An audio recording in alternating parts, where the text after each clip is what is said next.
Bismillahirrahmanirrahim. Assalamu alaikum, my dear students. How are you?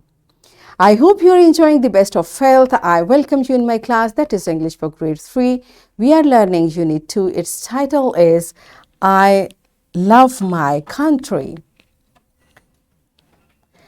My dear fellow teachers, this lesson plan, PowerPoint presentation, worksheet links are given. You may click it, download it, follow it as it is or modify it for your convenience. I am going to deliver my lecture according to this lesson plan. Yes, my dear students, today we will continue and complete reading and understanding the text. And before this in English for grade 2, we have practiced while reading and post-reading strategies. We will extend the practice and we will use post-reading strategies to respond to the text by relating what is read to their own experiences. We'll use summary skills to provide the missing words in a gapped summary, and we'll write sentences of their own by using correct capitalization, punctuation, and spellings. These are our today's SLOs. Let's start with the name of Allah subhanahu wa ta'ala. It's a beautiful hadith mentioned in Sahih Bukhari 1802, narrated by Hazrat Anas Raziyallahu ta'ala anhu.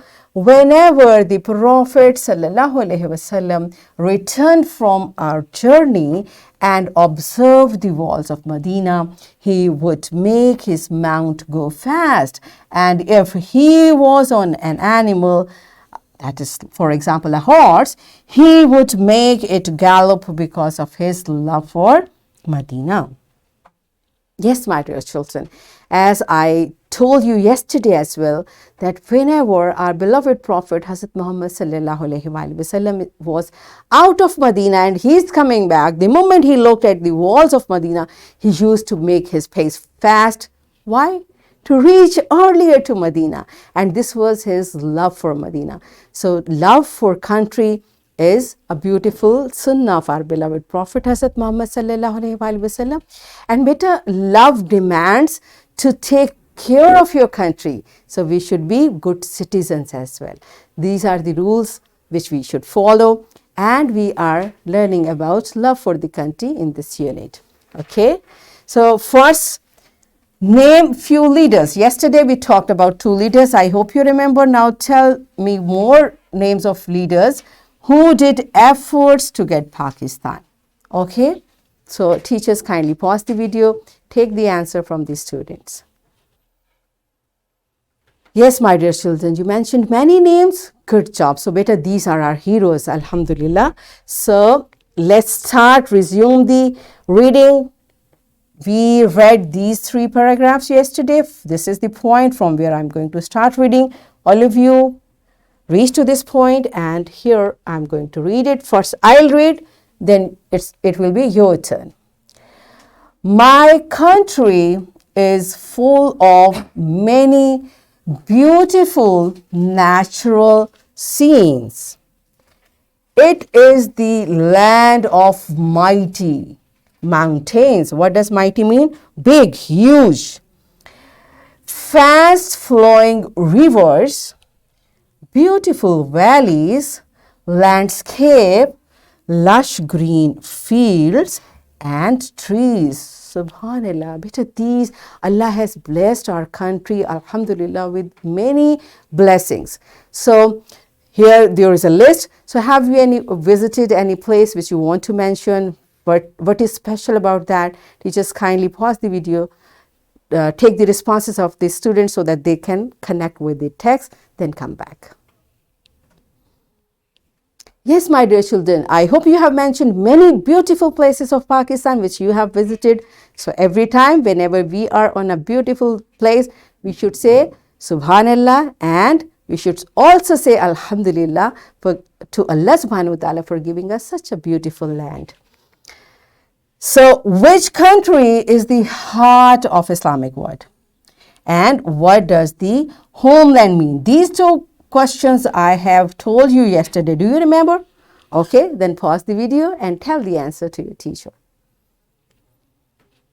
Yes, my dear children, you remember which country? Alhamdulillah, it's our beautiful country. Pakistan is the heart of Islamic world, and homeland means the place where one is born. Okay, so our homeland is Pakistan, alhamdulillah.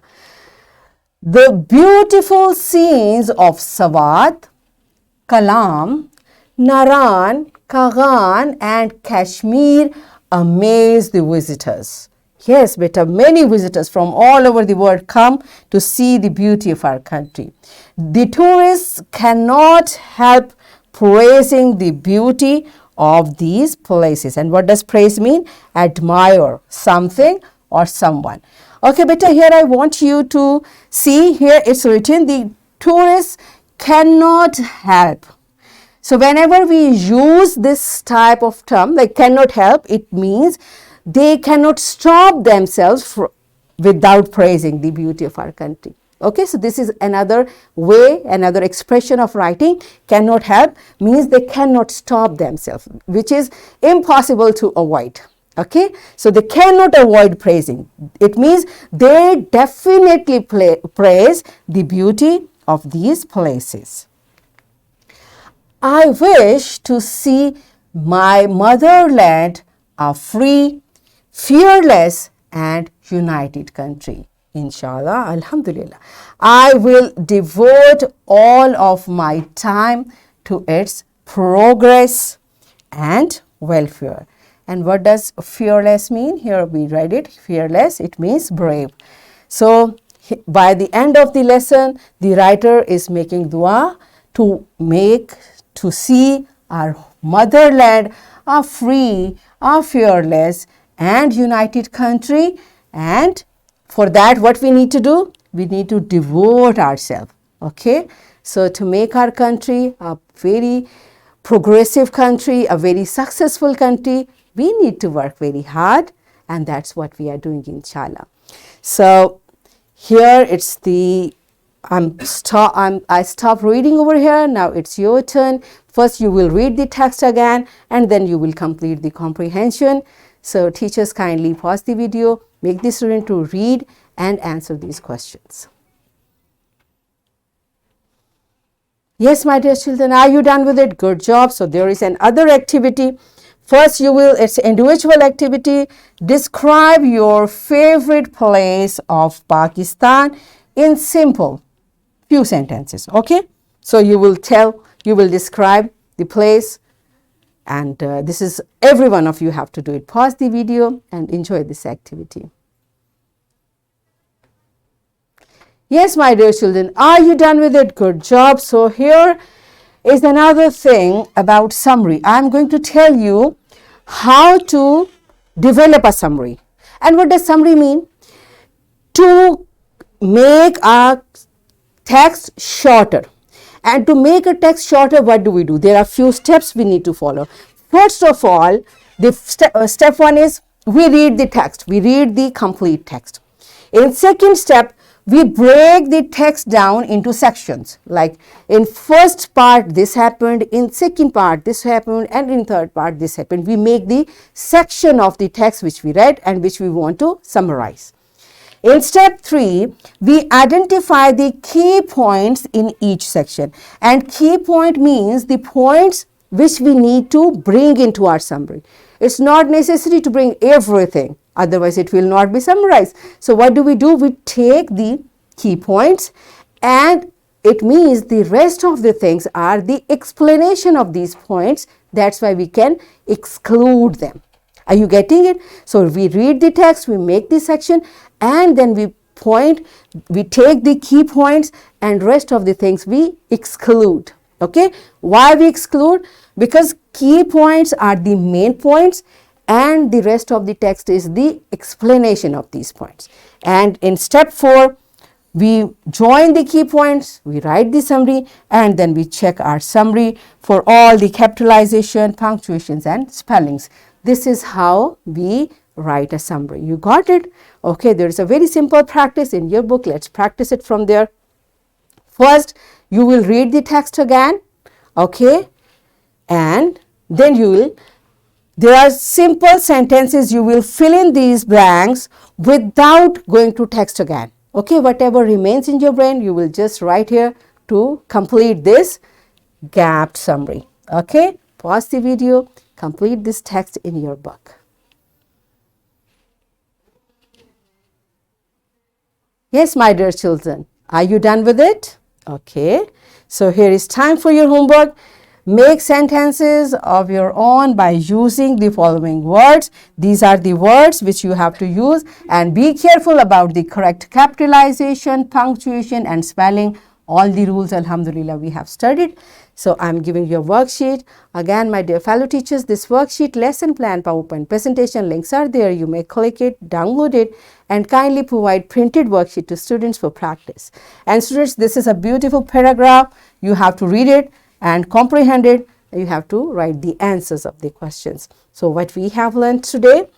We learned to locate specific information from the text to answer short questions, and we learned to make and write sentences by using correct capitalization, punctuation and spellings, and we also learned about gapped summary. So in this way, we achieved our SLOs to use post-reading strategies to respond to the text by relating what is read to their own experiences.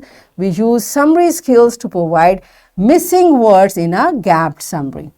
And we write sentences of your own by using correct capitalization, punctuation and spellings. Yes, my dear children, are we done with it? Yes, and we thoroughly enjoyed doing it. That's it for today. Tomorrow I'll come again with a very interesting lesson. Till that time, keep learning, keep practicing, take very good care of yourself and the people around you. Thank you and Allah Hafiz.